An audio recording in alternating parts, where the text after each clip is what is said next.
sure. Okay. I think the cameras will get you better on that side. Okay. Oh my God, this is so wonderful. All right, so a couple of things.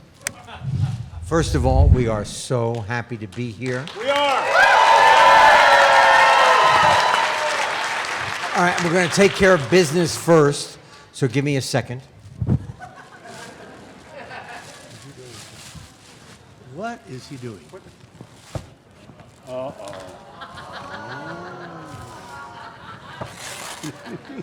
Okay. All right, here's the thing. You all sing, no one gets a piece. It is Anson's birthday today. Stand up.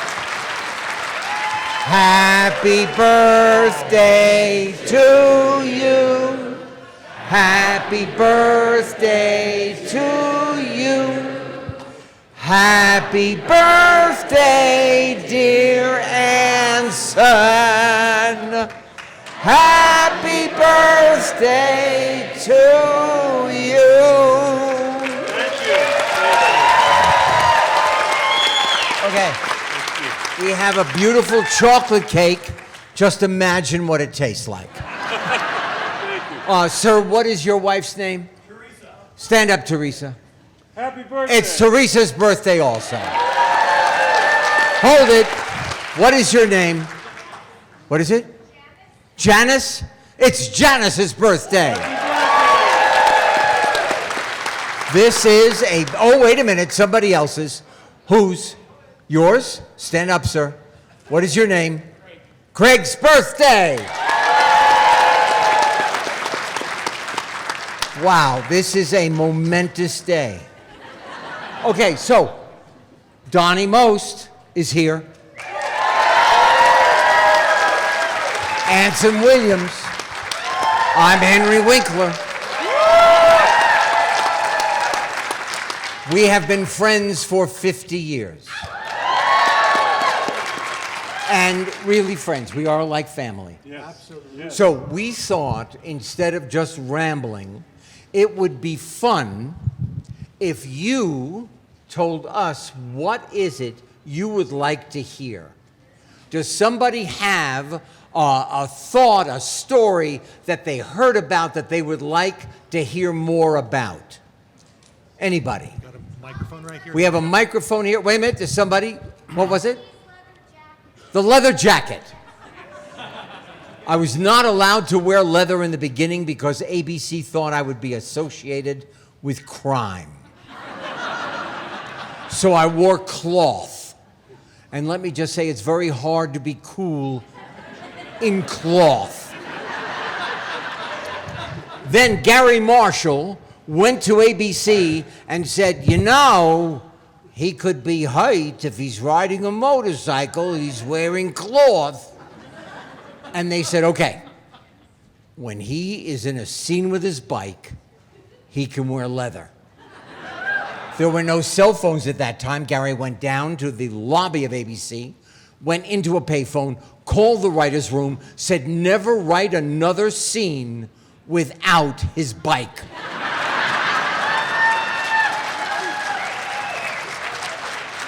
And I just want to say that I am very proud. In 1980, my wife, Stacy, who sends her regards, and I took the jacket and delivered it to the Smithsonian, the Museum of America.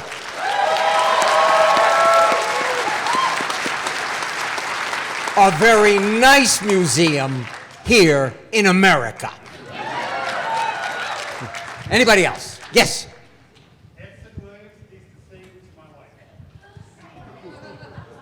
Come on over here. Hey, Kevin. Hard. Okay, you can know, relax. Just stand there. Put your head on my shoulder. Hold me in your arms, baby. Da da da da da, please me. I wish I could remember the words. Splish splash, I was taking a bath. Long about a Saturday night. Rub-a-dub, just relaxing in the tub. Thinking everything was all right. Well, I stepped out the tub, put my feet on the floor, wrapped a towel around my hand, I opened the door, and then I splish splash. jumping in the bath. There you go.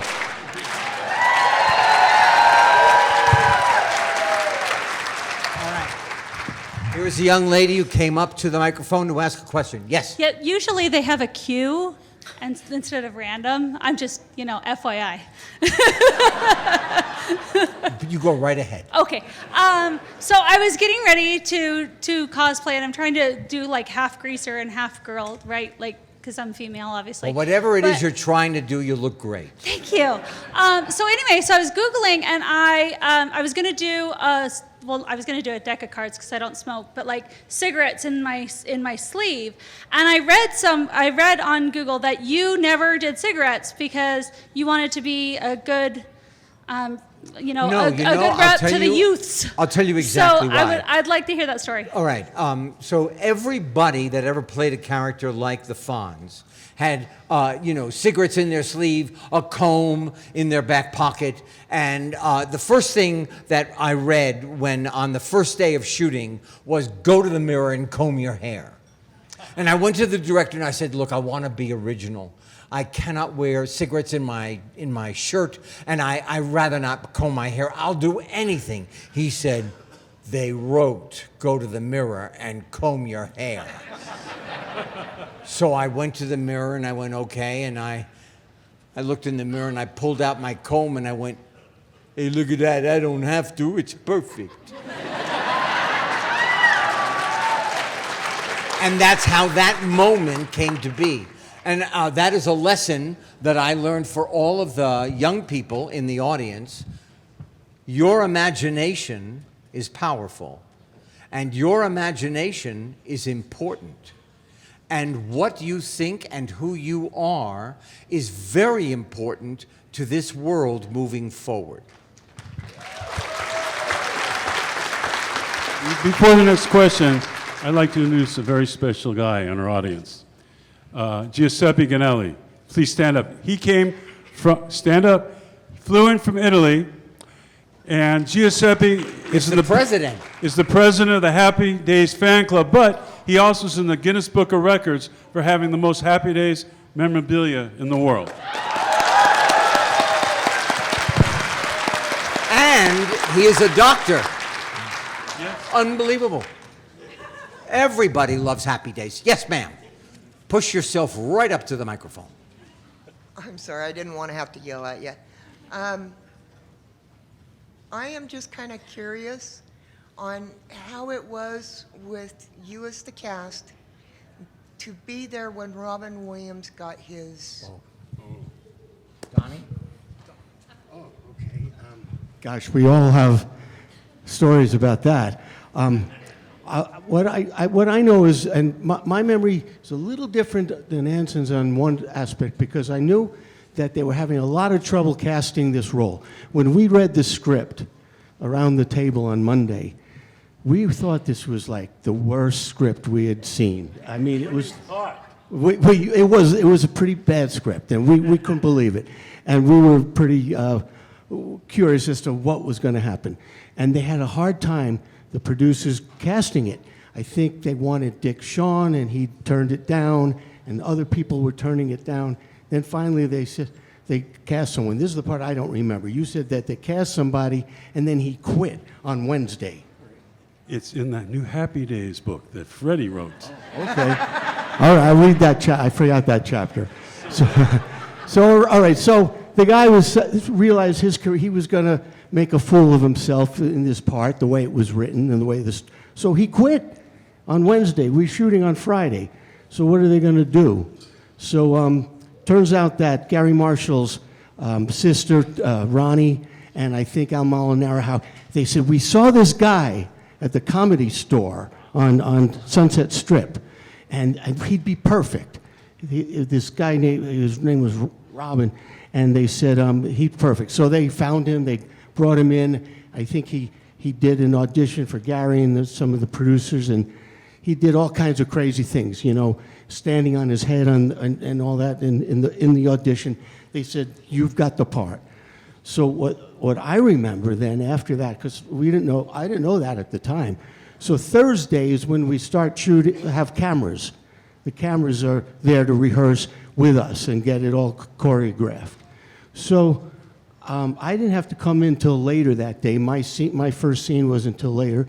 So I get in a little later, and I walk through the sound stage, the door, and immediately there's this electricity I feel. I'm serious. I felt this electricity walking into the room. And people are coming up to me going, where do you see this guy? Where do you see this? It's unbelievable. So, really? So I walk out to the bleachers and I see Jerry Paris, our director. He's having like the time of his life with Robin, because Jerry was a guy who loved to improvise and come up with things. And he and Robin were like, two of a kind. And then I start watching the rehearsal, and my jaw's dropping. Because Robin, turns out, how brilliant he is, but he had done in his act, I think, like it's this alien character, and he did a lot of noises and all that kind of stuff. So he was bringing all that to the table, and then 10 million other things that he thought of on the spot. And we were just all freaking amazed. And then we do the show. It turned out to be a great episode instead of one of the worst. And then 3 days later, after the weekend, we come back, and it's Monday or Tuesday, we find out, oh, yeah. So you know what happened? Robin's got his own show. Guys from ABC, all the network guys came. They heard about him, came on the Friday night when they shot it, and then by Monday. Was it by Monday? He got his own show. I'll tell you something. I had scenes with this man. We were late into the rehearsal process, as Donnie said. And all I knew was, as soon as he opened his mouth, stay out of his way. Remember your line so you don't have to do it over and over again. Robin never did the same line twice. All you knew was you were in the presence of greatness. It was astounding. Thank you. Hi. Good evening, gentlemen. It's great to see you again. Thank you. I've actually seen panels of both of you, well, all three of you announced you had previously about Gary Marshall, the creator, but this is really to you, Henry. You're awesome. You're great. Thank you. Wait a minute. Did you all hear that? He said I was awesome. I don't say that I didn't know if you heard that in the back. Okay. much. Anyway, Yes, Henry, we heard it. This one, even before they cast Robin Williams, I'm sure for Mork, I'm sure you were informed that the idea is that Fonz loses to Mork. What did you think about that, given the way the character is? I have to say, we did 20, and at our time, we did 26 to 28 episodes a year. Mm-hmm.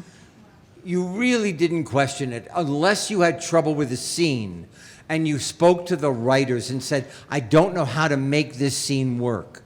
Jerry Paris was a major help, and we had writers who would overnight write a completely different scene that solved the problem.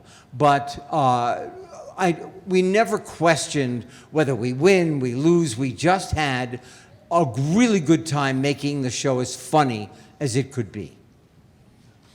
Thank you.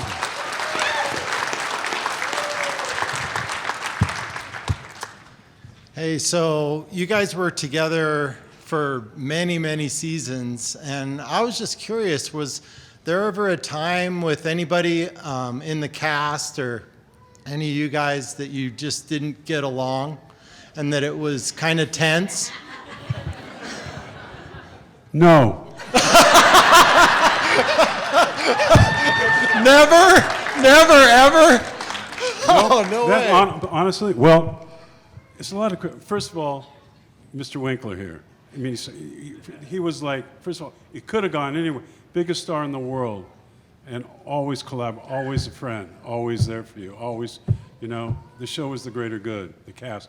I think what really helped too was Gary and the baseball team. Gary Marshall, I think, had a huge part of it. And remember, he sat us down. Do you remember? He sat us down one time. He says, "You guys are going to be famous. You don't deserve it. There's going to be a light on you. You got to take the light and put it on someone that does. They need a little help to do something good." That's Gary. And he was like, and instead of being a boss where we're just actors, he really cared about us. He inspired us to learn other areas of the business. I think that's why we're all so productive. But most importantly, he put together a baseball team. He loved softball. In fact, I think that was the most important thing for me getting cast. Do you play? Yeah, good. But anyway, he put together a softball team, and he felt you're always going to have the back of your team, and it's going to come to the set. And we were a really good team. We played all over the world, USO tours, played in practically every major stadium in the United States. So we were a team. We had each other's back, and it came to the set. And I think that was a big reason we have 50-some years of friendship today. That's awesome. Thank you. Since Happy Days, you guys appeared on many other shows as guest appearances and stuff. What was your favorite one to guest star in and why?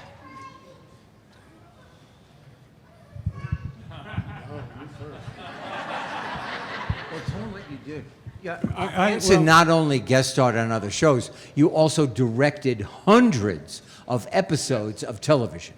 Well, that's the thing. I mean, I saw my acting ability, so I went behind the scenes. And one guest spot on Love Boat, it was over. True. No, I was always interested, really kind of writing, getting behind the scenes, and that's why Gary inspired us to really use the Paramount lot as a college. So when we were not shooting Happy Days, we could watch other directors, we could shadow other directors. Polanski was there doing Chinatown, all these big directors. So it was like a film school. So afterwards, I worked hard to get behind the camera, and that's pretty much what I did. Directing shows, like Voyager and Deep Space Nine and Hercules and Xena. But I will tell you, just because it is the truth, Anson's wife, who is sitting over there, that beautiful blonde woman, she wrote a play. And then Anson said, "Oh, I think this is a great play." And so he directed the play. And now it's going to Broadway.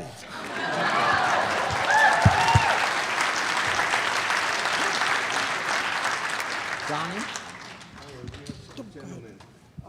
No, it's okay. We can move on. Okay. I would just like to say, Barry, if you, I was 27 when I got the Fonz. I was 72 when I got Gene Cousineau on Barry on HBO, and it was like a gift in my life. Unbelievable, sir.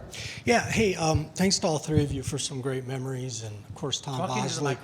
And of course Tom Bosley, Marion Ross, everybody, just great memories. My question is about a specific episode that I think is pretty iconic, which is Fonzie jumping the shark. And I'm wondering how much of that was real. I'll tell you exactly. My father was a very, very short German, about this tall. For those of you who can't see over there, I'm not kidding, not much taller. He said to me about 100 times, "Tell Gary Marshall you water ski." I said, "Dad, I'm not going to tell him I water. Tell Gary Marshall you water ski." I finally said, "Gary, my father wants you to know I water ski." The next thing I know, I'm water skiing. I did all of the water skiing except for the jump. They wouldn't let me do the stunt because if anything happened, there are no understudies. So now I let go of the rope. I come up on the sand. I step out of the skis, and they freeze frame on my smile. Half that smile is Henry going, "Oh my God, you did it." The other half of the smile is, "Hey, look at that, you did it."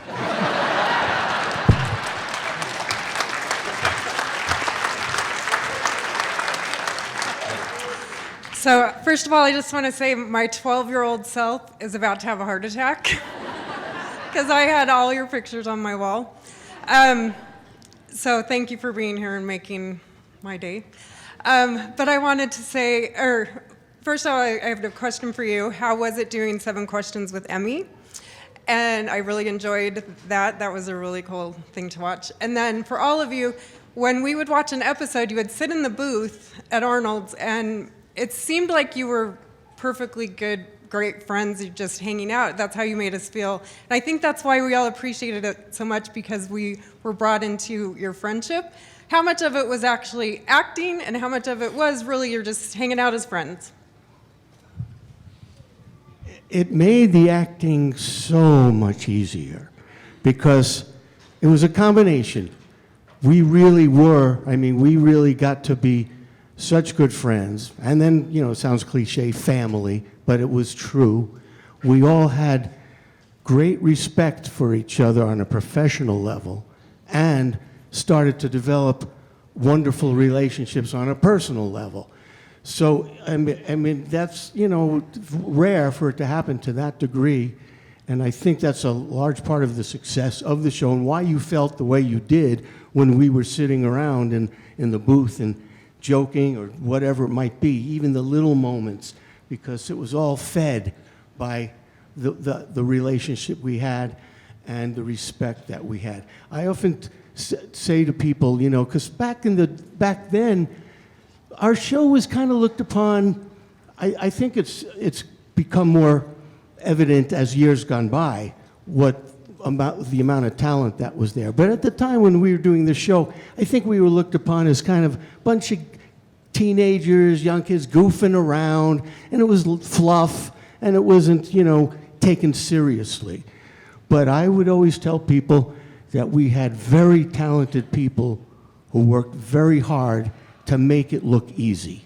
And that's the truth. I love it. Thank you.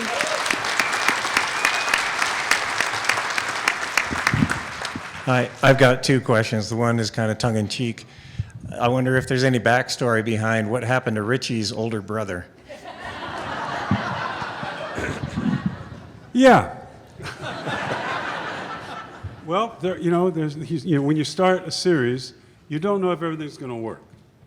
So they had Chuck, number one, and they go on, and for some reason it was kind of hard. It wasn't working for some reason because things were changing, relations were changing, and then they thought, well, maybe we cast it wrong.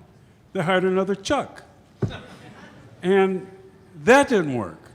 So Gary said, what Gary said? Gary said, look, we're going to send him off, and he just won't come back, and no one cares. I go, it's his brother. Don't worry. They won't even notice.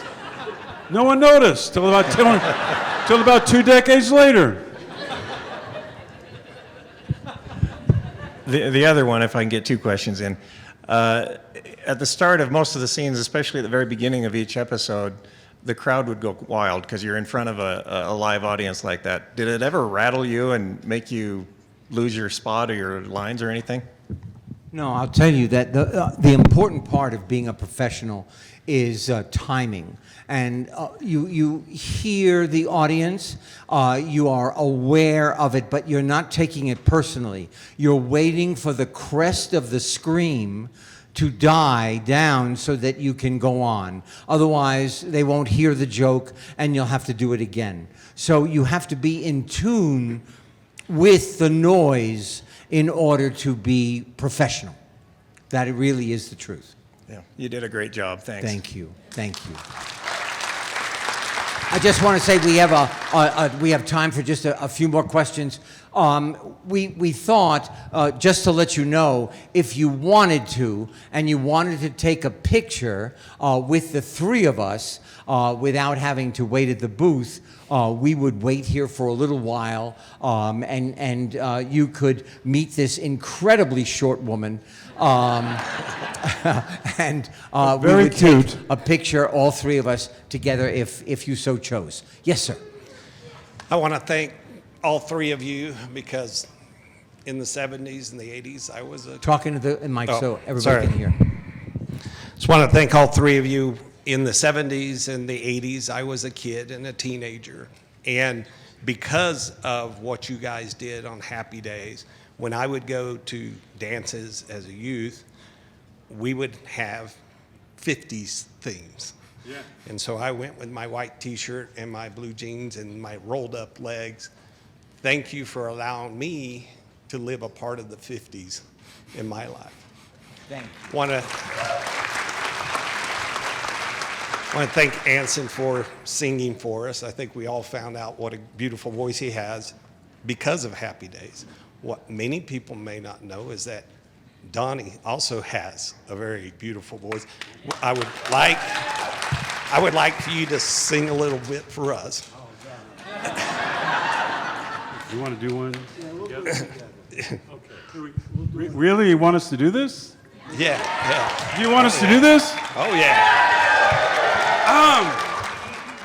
I told him, What a day this has been. What a rare mood I'm in. Why, it's almost like being in love. There's a smile on my face for the whole human race. Why, it's almost like being in love.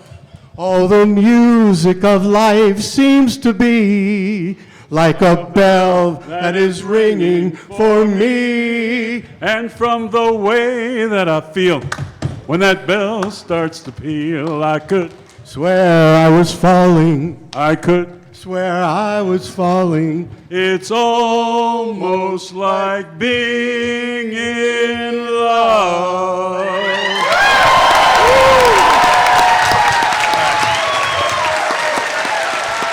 Thank you. Thank you for spending your time with us today.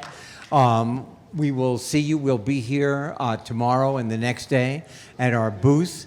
I am so thrilled the three of us, first of all, can be together, and that we can be together in Salt Lake City with you. Thank you. All right. Mr. Winkler, could you give us a Fonzie A? All right. You want me? Okay, let me just say something. E. You know where E came from? It reduced the sound. You know, I had too many words. So I could say, hey, look at that, I like your shirt. Hey, she's beautiful. Hey, don't mess with me. And then I added one word which came from my favorite sport at the time, which was horseback riding. Whoa. Thank you.